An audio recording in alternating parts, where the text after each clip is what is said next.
सभापति महोदय, मैं रक्षा मंत्रालय की मांगों का समर्थन करने के लिए खड़ा हुआ हूँ। वर्तमान घटनाओं से पता चलता है कि संसार का हर देश अपनी सुरक्षा के बारे में चिंतित है और उसके लिए हर प्रयत्न कर रहा है। इस दृष्टि से अन्य देशों की तरह हमारे देश में भी रक्षा मंत्रालय का महत्व है। मुझे इस बात की खुशी है कि जहां अन्य मंत्रालयों की उनके पिछले साल के कामों के बारे में काफी आलोचना हुई है, वहां इस मंत्रालय की कम आलोचना हुई है। इससे पता चलता है कि इस मंत्रालय ने पिछले साल अच्छा काम किया है।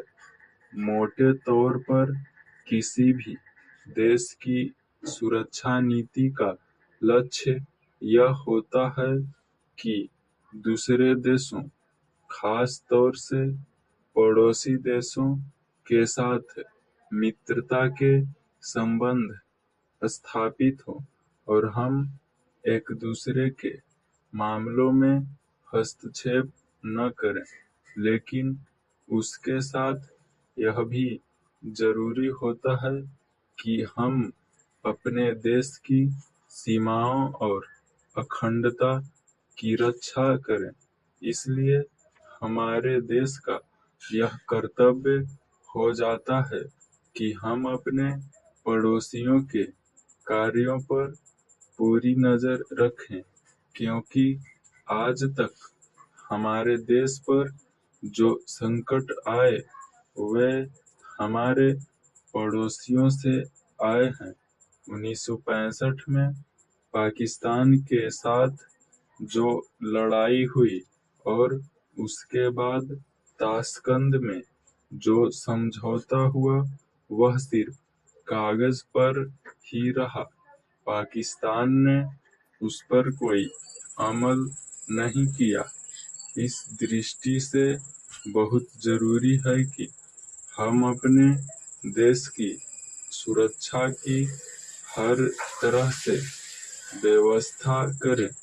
हमारा उद्देश्य दूसरों पर आक्रमण करना नहीं है, लेकिन यदि हम पर कोई आक्रमण करे तो हम में इतनी शक्ति अवश्य होनी चाहिए कि हम उसका डटकर सामना कर सके। आप जानते हैं कि पिछले दिनों पाकिस्तान को अमेरिका और चीन से काफी मदद मिली है।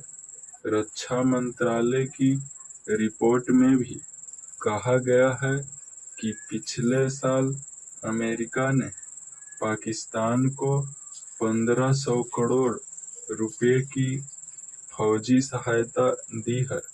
आज जहां हम फौजी सामान के लिए अपने कारखानों की मदद से अपनी शक्ति बढ़ाने का प्रयत्न कर रहे हैं, वहां पाकिस्तान संसार के देशों से फौजी सामान खरीद रहा है।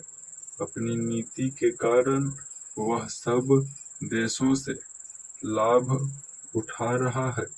मेरा सुझाव है कि हमको भी अपनी शक्ति बढ़ाने के लिए संसार के अन्य देशों से अधिक फौजी सामान खरीदना चाहिए। आज तिब्बत की सीमा पर चीन की 1.5 लाख फौज खड़ी है।